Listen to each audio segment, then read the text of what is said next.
پھر کہتے ہیں بابا گرو نانک جنہوں نے سکھ مذہب قائم کیا تھا ان کے بارے میں کہتے ہیں، اور بابا گرو نانک 1469 سے پیدا ہوئے، 1539 میں ان کا انتقال ہوا تھا. ان کے بارے میں ایک شعر ہے، وہ یہ کہتے ہیں کہ نام او نانک بود آرت جہاں باد رجوع گرم بازار فقیر بیکراں پیدا شود.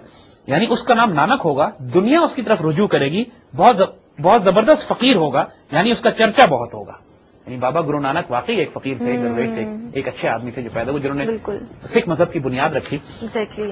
اور اگلا شعر وہ یہ کہتے ہیں کہ درمیان ملک پنجاب شود شہرت تمام قوم سکھائش مرید او پیر پیدا شود. ملک پنجاب کے درمیانی حصے میں ان کی بڑی شہرت ہوگی.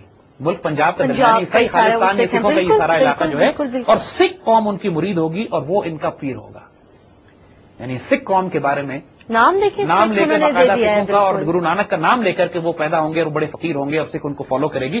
اور اس کے بعد وہ کہتے ہیں کہ سکھ قوم مسلمانوں پر بہت ظلم و ستم کرے گی اور یہ ظلم اور بدعت 40 سال میں ظاہر ہوگا. یعنی بہت عرصے تک اس کے بعد یہ سکھ مسلمانوں پر ظلم کرتے رہیں گے. اور آنے والے واقعات میں تاریخ گواہ اس بات کی، پاکستان بننے تک اس سے پہلے سید احمد شہید اور شاہ اسماعیل شہید کی جو تحریک جس کا ہم نے پہلے ذکر کیا تھا وہ سکھوں کے خلاف تھی، اور انہوں نے سکھوں ہی سے لڑتے ہوئے بالا کوٹ میں جو شہادت ہوئی ہے سکھوں کے ہاتھوں ہوئی ہے، اور سکھوں کی حکومت پشاور تک قائم ہو گئی تھی.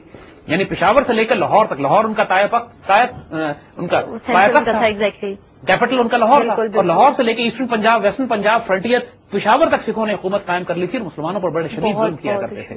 تو یہ پورا واقعہ کہ سکھ قوم جو فالو کرے گی بابا گرو نانک کو وہ اٹھے گی اور مسلمانوں پر بڑے ظلم و ستم ڈھائے گی. تو آج ہم اس معاملے کو یہاں تک سکھوں تک روکتے ہیں، اور آئندہ آنے والے پروگراموں میں ہم انشاءاللہ انہی اشعار کو لے کر آگے چلیں گے.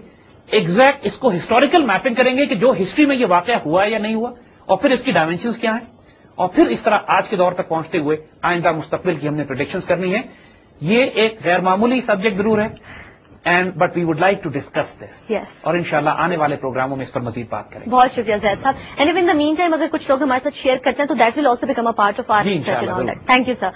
ویورز آج آپ نے ملاحظہ کہ ہم نے جو ایک نیا سلسلہ شروع کیا ہے نعمت اللہ شاہ ولی کے حوالے سے، اس کی آج پہلی ایپیسوڈ تھی براس ٹیکس میں. آئی جسٹ کانٹ ویٹ کہ آگے ایپیسوڈز میں کیا ہونے والا ہے، بیکاز اگر جو ہم نے پاسٹ کے جو زید صاحب نے واقعات سنائے ہیں ان کے اوپر اگر ڈیفینیٹلی وہ سب فیکچوئل ہیں اور سب ڈاکیومنٹڈ ہیں، ان کو دیکھ کے لگتا ہے کہ اگر فیوچر کی جو پریڈکشنز ہیں وہ ہم جانیں، وہ ہم سنیں اور وہ ہم دیکھ سکیں کہ آنے والے دور میں کیا ہوگا، تو that's going to be very amazing. I hope کہ براس ٹیکس کی آگے آنے والی جو ایپیسوڈ ہوں گی وہ آپ سب کے لیے بہت دلچسپی کا باعث ہوں گی.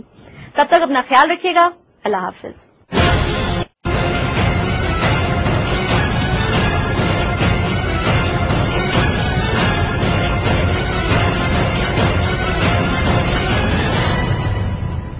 السلام علیکم ویورز، پروگرام دیکھ رہے ہیں آپ براس ٹیکس اور میں ہوں آپ کی ہوسٹ معروف قریشی. ہمارے ساتھ موجود ہیں ہمارے اینالسٹ جناب زید حامد صاحب. السلام علیکم سر. ویورز، جیسا کہ آپ لوگ جانتے ہوں گے کہ براس ٹیکس نے اقبال پور اسٹار کے بعد ایک نیا سلسلہ شروع کیا ہے نعمت اللہ شاہ ولی کے حوالے سے. نعمت اللہ شاہ ولی کے سلسلے کی پہلی ایپیسوڈ جو ہے وہ ہم ریکارڈ کر چکے ہیں. آپ لوگوں نے یقیناً اس سے بہت سراہا، آپ کا رسپانس اس بارے میں بہت ہی زبردست آیا ہے. آج ہم اس سلسلے کی دوسری ایپیسوڈ کریں گے. ایک تھوڑا سا بریف انٹروڈکشن جو تھا ان کی زندگی کے بارے میں وہ زید صاحب نے ہمیں دیا. آج جہاں سے ہم نے اپنی پچھلی ایپیسوڈ میں سلسلہ چھوڑا تھا وہیں سے آج ہم دوبارہ اس کو کنٹینیو کریں گے. زید صاحب پلیز شروع کیجیے. جی معروف، جیسے آپ نے کہا کہ یہ ہمارا نعمت اللہ شاہ ولی کا دوسرا پروگرام ہے. بالکل. پہلے پروگرام کے بعد ہمارا یہ خیال تھا کہ یہ لوگوں کے لیے ایک نیا انٹروڈکشن ہوگا، نعمت اللہ شاہ ولی کے بارے میں ہم تعارف کرائیں گے. لیکن وی ور پلیزنٹلی سرپرائزڈ کہ پوری دنیا سے ہمیں سینکڑوں ای میل آئی اور لوگوں نے ان کے بارے میں مزید انفارمیشن ہمیں بھیجی کہ جو ہمارے پاس موجود ریسرچ میں بھی نہیں تھی. رائٹ. اینڈ وی ریئلائز کہ ہی از ویری ویل نون. علمی حلقوں میں، ادبی حلقوں میں، تاریخی حلقوں میں، خاص طور پہ تاریخی ریلیجس اسکالرز میں اور اسپرچل ڈائمینشن کے لوگوں میں حضرت نعمت اللہ شاہ ولی کا ذکر بڑے ادب سے کیا جاتا ہے.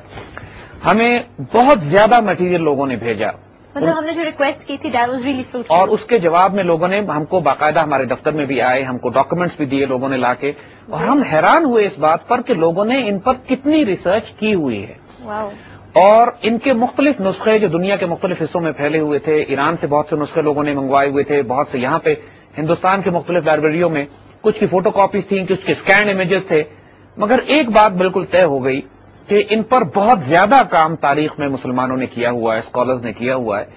اور مگر یہ سب اکنالج کرتے ہیں کہ چونکہ مسلمانوں میں چھاپا خانہ پرنٹنگ پریسز کا رواج اتنا زیادہ 19ویں صدی میں نہیں تھا اور نسخے ہاتھ سے لکھے جاتے تھے، اس کی وجہ سے بہت سارے نسخے ان کے، بہت سارے اشعار ان کے گم گئے ہیں، ضائع ہو چکے ہیں۔ اور کئی نسخے جو ہمارے پاس آئے، بعض لوگوں نے تو ریسرچ کر کے اس میں سے ان کے کامن شیئر نکال کر کے جو بالکل آتھینٹک ہوں گے، کیونکہ مختلف کتابوں میں وہ ہیں لہذا وہ ریپیٹ ہو رہے ہیں، کوئی کانسیپٹ ڈیولپ نہ ہو، اور کچھ شعر ہیں جو یونیک ہیں، کچھ ایک نسخے میں ہیں لیکن دوسرے میں نہیں ہیں، ان کو بھی الگ کرتے گئے، تو الٹیمیٹلی جو بالکل کنفرم شعر ان کے سامنے آئے ہیں تو ان کو پھر ہم نے سمری بنا کر ہم نے اپنے پروگرام کے لیے ان کو ترتیب دے دیا۔ اور to be honest as we say کہ جتنا ہم اس کو دیکھتے اور پڑھتے ہیں ہم اتنے فیسنیٹ ہوتے چلے جاتے ہیں۔ اللہ کے بندوں نے آنے والے دور کی، جس طرح علامہ اقبال کہتے ہیں کہ جو کچھ آنکھ دیکھتی ہے، جو کچھ اللہ تعالیٰ نے مجھے بتایا ہے وہ لب پہ آ سکتا نہیں کہ زمانہ کیا سے کیا ہو جائے گا، اور آنے والے دور کی دھن، میرے آئینہ افکار میں آنے والے دور کی دھندلی سی تصویر دے۔ تو اقبال نے بھی بہت ساری باتیں کی ہیں لیکن کچھ چھپا کے، بہت سی پریڈکشن تو بالکل صاف صاف انہوں نے کی ہیں کہ صاحب ایک وقت آنے والا ہے کہ جس میں مسلمانوں کا اس میں دیکھنا پڑتا ہے۔ نعمت اللہ شاہ ولی نے تو کھول کے بیان کر دیا ہے، انہوں نے تو پریکٹیکلی نام لے کر، ایونٹس بتا کے، تاریخیں بتا کے اس طرح ایگزیکٹ فگرز دیے ہیں۔ جیسے آپ نے لاسٹ پروگرام میں بھی کچھ واقعات بتائے ہیں، وہ حیرت انگیز ہیں۔ اور اللہ کے بندے اللہ کے دیے ہوئے نالج سے، اللہ کے دیے ہوئے علم سے، کیونکہ یہ حضور صلی اللہ علیہ وسلم کی اپنی سنت ہے کہ قیامت تک کے آنے والے تمام واقعات آپ نے بیان فرمائے ہیں، تمام احادیث کی کتابوں میں تمام مسلمان اسکالر حضور کی بتائی ہوئی احادیث مبارکہ کے تحت قیامت کی نشانیاں تلاش کرتے پھرتے ہیں، آخری دور کی نشانیاں دیکھتے ہیں، جو فتنے حضور نے بتایا کہ آنے والے دور میں یہ فتنے آئیں گے وہ تمام آج کتابوں میں لکھے ہوئے ہیں، اور اسکالرز وہ تمام نشانیاں ویریفائی کرتے ہیں زمانے کو دیکھ کر کہ یہ واقعہ ہو چکا ہے یا نہیں ہوا، یا حضور نے اس کے بارے میں فرمایا تھا یہ ابھی آئندہ یا آنے والا واقعہ ہوگا۔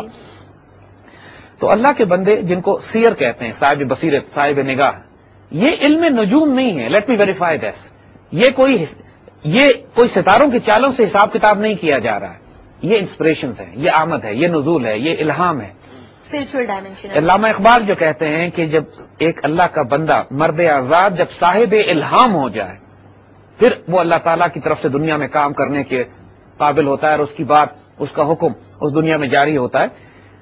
آزاد بندے کو صاحب الہام ہونا پڑتا ہے، اللہ کی طرف سے خاص علم اس کو عطا ہوتا ہے جس کے تحت وہ آپریٹ کرتا ہے، بات کرتا ہے۔ یہ کوئی دین سے باہر بات نہیں ہے، یہ کوئی ایسی بات نہیں ہے کہ جو کفر کے دائرے میں جاتی ہو۔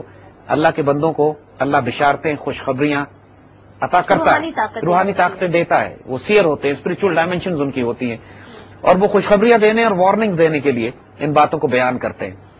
جس کی ڈیوٹی لگے وہ ہر کوئی نہیں کرتا، اسی لیے انہیں اللہ کا ولی کہتے ہیں۔ اور نعمت اللہ شاہ ولی ماشاءاللہ اس ڈیفینیشن پر اترتے ہیں، اور کئی سو برس سے مسلمان ان کو کوٹ بھی کر رہے ہیں۔ جیسے ہم نے کہا کہ سید احمد شہید اور شاہ اسماعیل شہید کی تحریک جو خالصتاً ایک جہادی دینی تحریک تھی، شاہ اسماعیل شہید نے بھی اپنی کتاب 40 میں اس کا ذکر کیا جو 1851 میں کلکتہ میں پبلش ہوئی تھی۔ آئی وڈ ریلی لائک کہ ہمیں اوریجنل نسخہ کہیں سے ان کے پرانے مل جائیں، جو ہاتھ کے لکھے ہوئے مخطوطات ہیں، ہینڈ ریٹن ڈاکومنٹ۔ ابھی تک ہمارے پاس اسکینڈ امیجز پہنچے ہیں، اوریجنل کتاب نہیں آئی ہے، لیکن انشاءاللہ وی آر اسٹل لوکنگ۔ لیکن جو ہمارے پاس آئے ہیں آج ہم ان کو وہاں سے لے کے چلتے ہیں جہاں سے ہم نے پچھلی دفعہ روکا تھا۔ ہم نے سکھوں کے بعد بابا گرو نانک کے بارے میں جو انہوں نے ذکر کیا تھا کہ وہ آئیں گے، اور اس کے بعد مغلوں کے دور کے حوالے سے شروع کرتے ہیں۔ مغلوں کے دور میں جب مغلوں کا دور آتا ہے تو نعمت اللہ شاہ ولی ان کے بارے میں کہتے ہیں کہ مغل جس طرح کی حکومت کریں گے اس میں عیش و نشاط، عشرت، عیاشی اور آرام طلبی ان کے وجود میں گھر جائے گی، وہ زیادہ آرام طلب ہو جائیں گے، اور اپنے ترک طریقے جو ہیں، یعنی اپنے ترکیانہ طریقے جو ہیں ان کو بھلا بیٹھیں گے۔ دیکھیے، جو فال آف دا مغل امپائر کے حوالے سے جب بھی ہمیں اسکول میں بھی تاریخ پڑھائی جاتی تھی تو اس کی وجوہات پوچھی جاتی تھی کہ مغل امپائر کیوں تباہ ہوئی، اور اس کی پہلی وجہ یہی بتائی جاتی تھی کہ جب بابر ہندوستان میں داخل ہوا تھا تو وہ گھوڑے کی ننگی پیٹھ پر سواری کیا کرتا تھا، جفاکش تھا، فوجوں کی قیادت خود کیا کرتا تھا، اور آخری دور میں حال یہ ہو گیا تھا کہ مغل بادشاہ پالکیوں میں بیٹھ کر بھنگ پی کر میدان جنگ میں جایا کرتے تھے، اور لوگ ان کی پالکیوں کو اٹھا کے لے جاتے تھے، اور ان میں اتنی طاقت نہیں ہوتی تھی کہ وہ تلوار اٹھا کے میدان جنگ میں جنگ کر سکے۔ عیاشی میں، برائی میں، بدکاری میں اس طرح پڑ گئے۔ پورے بابر کا مشہور واقعہ ہے وہ کہ جب وہ افغانستان کراس کر کے انڈیا کی طرف آ رہا تھا تو راستے میں شدید برف باری ہو رہی تھی، تو اس کی سپاہیوں نے، اس کے فوجیوں نے اس سے کہا کہ ایک پہاڑ کے چھوٹا سا غار ہے، آپ اس کے اندر تشریف لے جائیں کہ آپ کے اوپر برف باری نہیں پڑے گی اور ہم لوگ کھلے آسمان کے نیچے رات گزار لیں گے۔ تو بابر نے وہ تاریخی جملہ کہا جو آج تک فارسی کی تاریخ میں اور اس کے بعد ادب کا حصہ بن گیا ہمارا، کہ ہماں یارا دوزخ ہماں یارا جنت،